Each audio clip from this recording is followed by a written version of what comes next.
welcome back to my channel.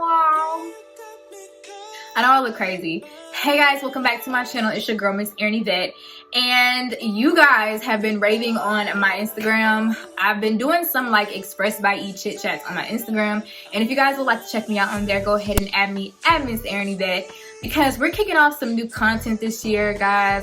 In today's video, the topic is going to be toxic friendships, and basically just friendships, honestly, truly, period. So I'm going to be including the tweet here, and I'm trying not to like veer from it. That's why if you see me looking up, I'm trying to think about it. I literally just have been chatting with you guys on my Instagram, and you're like, bro, you need to sit down, sit down, do the video, because we need this. So here I am. Enough, I literally just did a short little chit chat that I was going to include while I was getting dressed, because that's literally when I saw the tweet. I had to turn my camera on then. So we're gonna go ahead and do a formal chit chat right now. So the question that I saw when I was going around on Twitter was basically on the synopsis of like friendships. So the tweet basically is around the synopsis of this girl stating that she hates females that brag basically about not having friends, and that she thinks that, you know, that means that they're the problem. She also, I didn't include the part of that thread, but I'm sure if you guys go back on Twitter, you can see the whole entire thread. I love doing that, so I just wanted to include that. She included a disclaimer in that thread stating that she doesn't believe that all girls that don't have friends are toxic. She's basically saying the girls that brag about not having friends are toxic. Now, I don't really see a difference in that, but I do get it. I'm a very open-minded person. I do think there's a slight difference in the fact that if you brag about not having friends, it's kind of like, I guess to her, you don't need nobody. I brag about that shit all the time, so I don't really see a problem with it. That's what I'm saying. I'm not the one to ask about that, which is why I'm asking the public. I asked you guys, did you agree or disagree with that? So first things first, comment down below what you think about the topic at hand. Do you agree with her statement? On one hand, I do. On the other hand, I don't. And that's what we're going to be breaking down in today's video. I'm also going to be including some experiences that I had in college, and also sharing some advice to you guys' questions that you sent in on social media. So I'm very excited. When I saw that, I got offended because I'm one of those bitches who don't have a lot of friends. Hi. I used to call myself antisocial. I stopped manifesting that over my life a couple years ago, and over time I've been allowing myself to adapt to new people. This is the most friends I've ever had in my damn life, and when I say that, I mean genuine friends. I mean friends that if I got a flat tire, I can call you friends. If my rent is a little late, I need a whole $50, I can call. Those are the people I'm talking about. Of course, in middle and high school, I had tons of associates, but how many of those can you consider a friend today? Let's be honest. That's why I say right now I have the most genuine group of healthy relationships I've ever had in my lifetime. And it took a long time to get here. And I want to say that because when you're in middle school and high school, I feel like those friendships are based on environment and society, which means if you didn't go to school with those people, if you didn't live in the neighborhood with those people, if your parents weren't friends with their parents, if you didn't go to the same church, if you weren't environmentally adapted together, would you still hang out with them? That says a lot about the group of friends that you have. Situational. Are you friends with those people because you're on the same squad together, you cheer together, again, you go to the same church, maybe you're, honestly, I went to PWIs most of my life. There weren't a lot of black people to choose from, so maybe you're the only black people in the class, you know what I'm saying? Or maybe you guys are in the same age group. Whatever the reason, are you friends with those people based on situation? Maybe you're in college and this person has a car and you need, I know, I've been there, but I was the one with the car. I'm not gonna lie to you. Certain phases of our life, you will find yourself gravitating towards people. That's okay. Those are what you call your seasonal ass friends. And going back to the tweet, I don't think it's wrong to outgrow those seasonal ass friends. Like I don't see a problem with that. To address the situation head on, I will say it's the opposite. People in general who don't know self-love, who don't know how to be by themselves, who really are afraid. People, you ever met a girl who always has to be in a relationship. I've literally had friends in college say, I hate sleeping by myself. I don't like being in my house by myself. So every other night it's a new dude. Or they would ask me, come stay tonight with me. When you coming over? Or I'll come to your house. You notice people that never want to be home. They literally hate being alone. They hate silence. They hate their own presence. You are fighting internal demons and you need to go to a therapist soon. Those are the people you run from, that hate silence, that hate being by themselves. I love alone time. Okay, now I confuse depression with isolating myself and focusing in on my goals and God. Literally my sophomore year of college, I didn't leave my house but to go to class. And some days, to be honest, sis, I didn't even go to class because I was praying every day. I was fasting. I was obsessed with my voice. I didn't want nobody talking to me. I didn't want nobody with I didn't want to be around anybody's space. And until you get to that place, not necessarily saying you have to isolate yourself, but until you get to that place where you can be by yourself, you'll never know how to share yourself with anybody else. Either you're constantly going to be overly giving or under giving the love, the support, the loyalty, whatever it may be in a friendship, if you can't establish the foundation with yourself first. And I feel like looking at that tweet, that just screams help, because it's like, what the hell is a friend if you don't have a friend in God? What the hell is a friend if you don't have a friend in yourself? Like, you may not ever have friends in your life, but you'll always have family, you'll always have God, and you'll always have yourself. And when I say family, I understand that some people don't have a relationship with their blood type.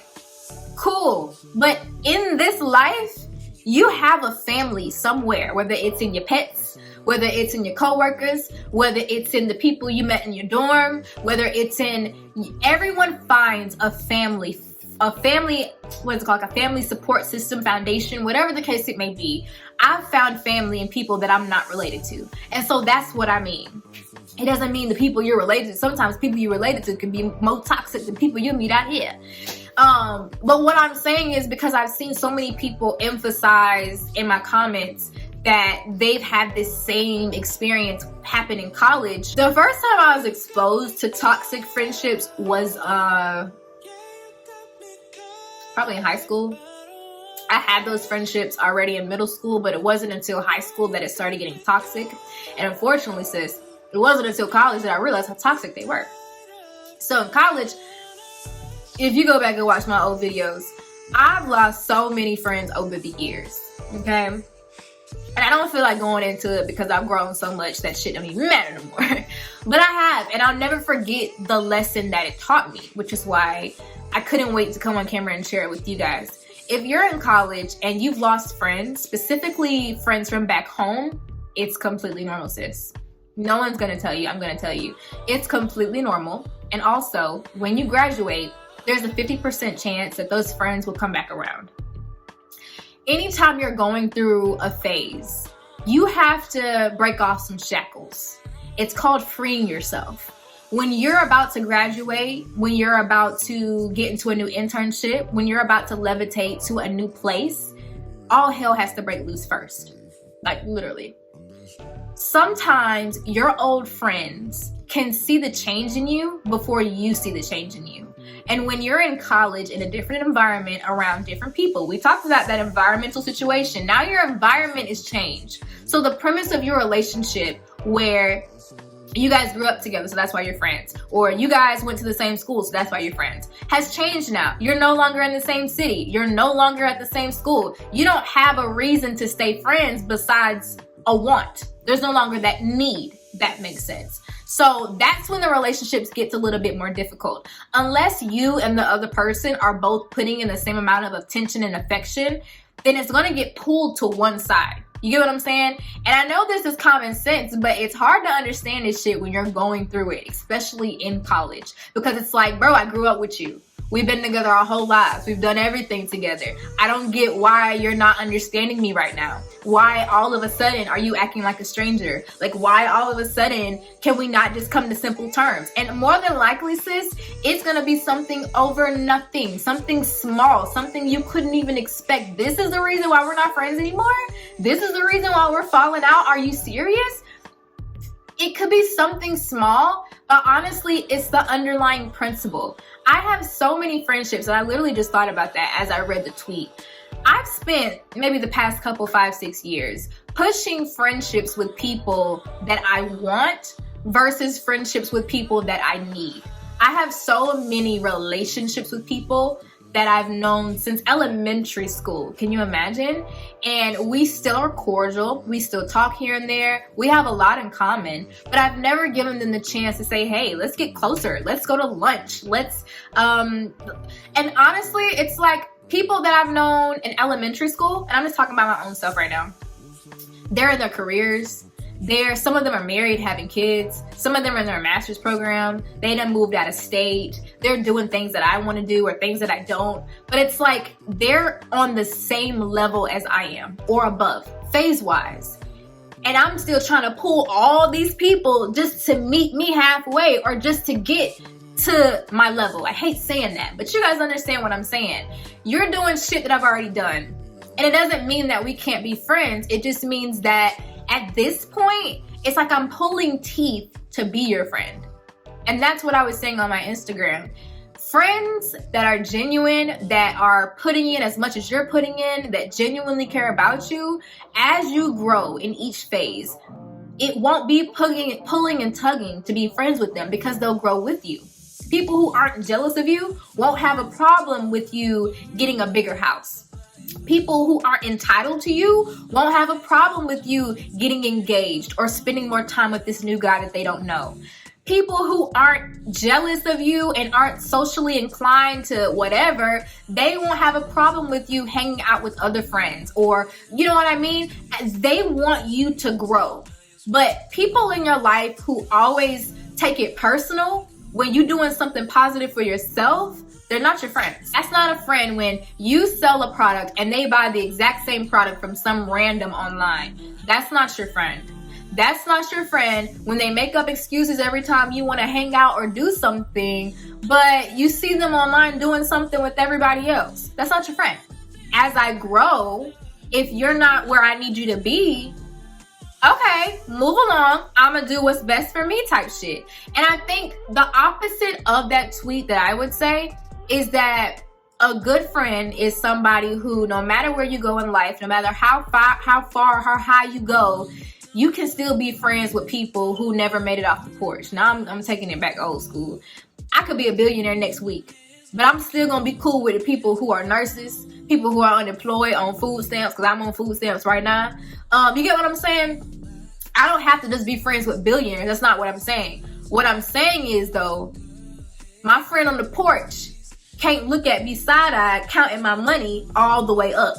You can't tell me, oh, well, you got this, so I deserve this. And more importantly, you can't get mad at me while I'm on my journey doing what I need to do, because you're my friend and you understand it's going to take time. It's going to take studying. It's going to take, I don't know what you guys think about it, but that's how I feel about it. And if I had to give advice about like anybody going through this in college or high school, be real honest. When I was going through it, it felt like my life was ending. Because if you're anything like me, friendships mean everything to you. My friends were my family. Like back in the day, that's how I saw friends. But they're not. They're not. And truth be told, it's toxic. It's just as toxic to overgive and to have no boundaries than it is to simply say no. I'm just now learning to say no in my friendships. And that's a big thing. When's the last time you told your friend no? And if you said no right now, what type of reaction would you get? That says everything you need to know about that damn friendship. Honestly, ask yourself. You give. Can you ask that person for half the shit that you've given them? Can you? Like, and I don't mean out of shame. I don't mean be embarrassed by it. Can you willingly, wholeheartedly hold your hand out and ask that person for half of the shit that you've done for them? If you can't, then there's your answer right there. But, you know, that's all I wanted to say. I didn't even come on. I'm about to do some Instagram content. I didn't even plan on coming on here and recording today. But I am glad that I did. So, again, if I had to give some advice, I would definitely say just focus on yourself. I feel like in general, when you're radiating positive energy, when you're doing what's best for you, and you're constantly bringing in good karma in your life, doing what you enjoy, doing what you want to do, elevating your life in the direction you want to go, all the pieces fall into place, including the people that are supposed to be there. And that's why I say it's amazing to me. Like, literally, I just thought about it this morning. I have people in my life who have been here since elementary school. They've watched me grow. They've been here longer than some of the people that I've called my best friends. They've never stolen from me. They ain't never told my business. They ain't never asked for no money. They congratulate me on all my wins. They love to see me succeed. Those are the people I want to give energy to. Those are the people that I feel like are God sent and God placed in my life. Because how many times have you prayed for God to remove people from your life and your best friend has left? I don't. I think I'm manifesting, and comment down below this right now. I am manifesting that God will provide all good energy and all good individuals needed in my lifetime. I don't care what the age they are. I don't care what they look like. I don't care their background. Because sometimes we limit ourselves based on, again, what we want. Okay? She may not be into makeup. Okay? She might not be anything like me, but she may be God sent. And that's who I need in my life at the moment. And that is what I'm accepting. I love you guys. Thank you guys so much for asking me to do this video. It was so fun filming, clearly. Can't wait to read your comments. And I will see you guys in my next one.